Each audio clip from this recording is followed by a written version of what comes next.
வணக்கம் and welcome to trading basics Tamil. நான் உங்கள் கண்ணன்.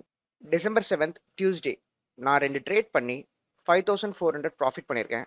அதுக்குண்டான ரீசன்ஸ் என்ன, எப்படி நம்ம ட்ரேட் எடுத்தோம் எல்லாம் பார்க்கலாம் வாங்க. நான் உங்களுக்கு நல்லாவே தெரியும், நீங்கள் மார்க்கெட் அப்சர்வ் பண்ணியிருந்தீங்கன்னா ப்ரீவியஸ் டேல மார்க்கெட் சட 1000 பாயிண்ட்ஸ் விழுந்தாங்க. ஸோ மார்க்கெட்டில் எப்பயுமே இந்த மாதிரி ஒரு ஒரு பேனிக் செல்லிங் நடந்தது அப்படின்னா திரும்ப இமீடியட்டாக ரெக்கவர் ஆகிறது கஷ்டம். இது எப்பயும் ஞாபகம் வச்சுக்கோங்க. ஒரு நல்ல செல் ஆஃப் ஆச்சுன்னா இமீடியட்டா அப்படியே ரெக்கவர் ஆகுறது என்னைக்காவது ரேர் டு தி ரேரஸ்ட் மூமெண்ட்டாக தான் நடக்கும். என்ன ஆகும் அப்படின்னு பார்த்துக்கிட்டிங்கன்னா, ஒரு ப்ரீவியஸ் ஹை செட் பண்ணாங்க இல்லையா, இப்போ விழுந்ததுலே இருக்கிறதுலே ஒரே ஒரு ஹை செட் பண்ணது இதுதான். இது வரைக்கும் தான் பையர்ஸால புஷ் பண்ணி கொண்டு வர முடிஞ்சு. இந்த ஹை வரைக்கும் வந்தாங்கன்னா திரும்ப இந்த இடத்துல இருந்து செல் ஆஃப் ஆவாங்க. சிம்பிளா சொல்லணும்னா, இந்தாண்ட ஒரு 25 ரூபால இருக்கு ஷேரு, நீங்க 20 ரூபால இருக்கு ஷேர். நீங்க 25 ரூபால செல் பண்ண மறந்துட்டீங்க. ஓகேங்களா? மறக்கறனால என்ன ஆயிடுச்சு, 20 ரூபா வரைக்கும் வந்துருச்சு. இப்ப 20 ரூபால இருந்து ரெக்கவர் ஆகி 25 ரூபாய்க்கு வரும்போது நீங்க என்ன நினைக்கிறீங்க? அப்ப இவ்வளோ பேர் செல் பண்ணியிருக்காங்க. சரி, 25 ரூபா வந்தது, நம்ம இந்த இடத்துல நம்ம ஒரு 5 ரூபா ப்ராஃபிட்ல நம்மளோட ப்ராஃபிட்டை வித்துருவோம். வித்துட்டு திரும்ப கீழே வந்ததுன்னா நம்ம இங்க 20 ரூபால பை பண்ணிக்கலாம் அப்படின்னு நீங்க நினைக்கிறீங்க. ஸோ இந்த லாஜிக் பிரகாரம் நீங்க பார்த்தீங்க அப்படின்னா, இந்த இடத்துக்கு வந்ததுக்கு அப்புறம் மார்க்கெட் நின்றுச்சு.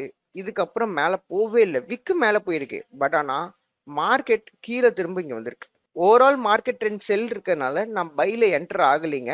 நான் என்ன பண்ணேன்னா செல்லுக்காக வெயிட் பண்ணேன். மார்க்கெட் செல்லுக்கு எனக்கு ஒரு நல்ல ஆப்பர்ச்சுனிட்டி கொடுத்ததும் என்டர் ஆனேன். எனக்கு இமீடியட்டா ப்ராஃபிட் கிடைச்சதும் நான் எக்ஸிட் பண்ணிட்டேன். வாங்க இப்போ அந்த ட்ரேடை ஆப்ஷன் சார்ட்ல டீட்டெயில்டா பார்க்கலாம். இது நீங்க பாத்துக்கிட்டீங்க அப்படின்னா 50,200ஓட புட் ஆப்ஷன் சார்ட்டுங்க. மார்க்கெட் இன்னைக்கு ஸ்டார்ட் ஆனதுமே நல்ல ஒரு பேரிஷ்னஸ் காட்டினாங்க.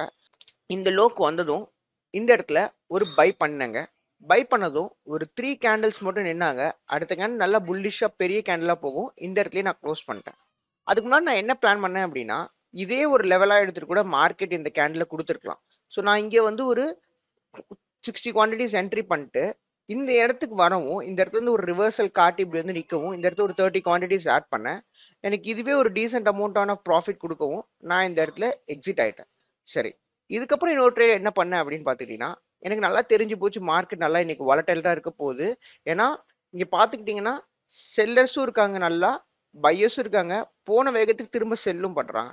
ஸோ மார்க்கெட் வாலடைலா இருந்தா ஆப்ஷன் பையர்ஸ்க்கு நல்ல காசு பார்க்கலாங்க. ஏன் அப்படி சொல்றோம் அப்படின்னா, உங்களுக்கு மூவ்மெண்ட் டக்கு டக்குன்னு நல்லா நடக்கும். திரும்ப பாருங்க, போயிட்டு இங்க இருந்து போனவங்க திரும்ப மேல போயிட்டு திரும்ப அதே லோக்கே இங்க வந்திருக்காங்களா? இந்த இடத்துல நம்ம ஒரு என்ட்ரி எடுத்தோங்க. ஓகேங்களா? என்ட்ரி எடுத்தது இம்மீடியட்டாவே அந்த கேண்டில் நல்ல ஒரு புல்லிஷ் கேண்டிலா போய் க்ளோஸ் வச்சுது. எங்க ப்ரீவியஸ் லெவலோட ஹைக்கே போய் க்ளோஸ் வச்சுதுங்களா? க்ளோஸ் வச்ச உடனே நம்ம எக்ஸிட் பண்ணிட்டோம். எக்ஸிட் பண்ண உடனே பாருங்க மார்க்கெட் கீழ வந்துருச்சு. அதனால தான் சொல்றேன், உங்க டார்கெட்ட நீங்க ஃபிக்ஸ் பண்ணி அது போன உடனே இன்னும் போவான்னு வெயிட் பண்ணாம, டார்கெட் வந்துச்சுன்னா டக்குன்னு க்ளோஸ் பண்ணிட்டு மார்க்கெட்ல இருந்து வெளில வந்துருங்க. சரி சார், நீங்க இப்ப சொன்ன மாரி இங்க எடுத்திருந்தா என்ன பண்றது? இங்க எடுத்தா ஒன்றும் பிரச்சனை இல்லைங்க. இங்க இருந்து 703ல எடுத்திருக்கீங்க. எங்க போய் க்ளோஸ் வச்சிருக்குன்னு பார்க்கலாமா?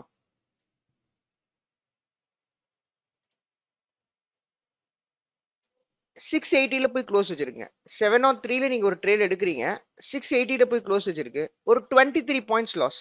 உங்களுக்கு கிடைக்கிறப்பலாம் பாருங்க, இங்க 703ல இருந்து உங்களுக்கு கிட்டத்தட்ட எவ்வளவு போயிருக்காங்க அப்படின்னா 850 வரைக்கும் போயிருக்காங்க. திரும்ப 703ல இருந்து உங்களுக்கு எது வரைக்கும் போயிருக்காங்க அப்படின்னா 800 வரைக்கும் போயிருக்காங்க. ஸோ உங்களுக்கு கிடைக்கிறப்பலாம் 90 பாயிண்ட்ஸ், 150 பாயிண்ட்ஸ் கிடைக்குது. போகும்போது ஒரு 30 பாயிண்ட்ஸ் தான். நீங்க அந்த 30 பாயிண்ட்ஸ் கொடுக்கலாம், தப்பு இல்லை. சரிங்களா? ஸோ இதே மாதிரி நீங்க மார்க்கெட்ல சின்ன சின்ன சைக்கலாஜிக்கல் அண்டர்ஸ்டாண்டிங்ஸ் இல்ல மார்க்கெட்டோட அண்டர்ஸ்டாண்டிங்ஸை வச்சு நீங்க ட்ரேட் எடுத்தீங்கனாலே நல்ல ப்ராஃபிட் பண்ணலாங்க. நீங்க ரொம்ப டீடைல்டா டெக்னிக்கல்ஸ் தெரிஞ்சுக்கணும்னு அவசியம் இல்லை. லெவலுக்கு வரும்போது மார்க்கெட்டோட சென்டிமெண்ட் இல்ல மார்க்கெட்டோட எமோஷன் எந்த பக்கம் இருக்குன்னு பார்த்துட்டு நம்ம அந்த பக்கம் ட்ரேட் பண்ணிக்கலாங்க. ஐ ஹோப் இந்த வீடியோ உங்களுக்கு பிடிச்சிருக்குன்னு நினைக்கிறேன். இந்த வீடியோ பிடிச்சிருந்தா லைக் பண்ணுங்க. கண்டிப்பா இன்னும் 4 பேருக்கு போய் சேரும். இதே மாதிரி இன்னொரு இன்ஃபர்மேட்டிவான வீடியோல நான் உங்களை சந்திக்கிறேன்.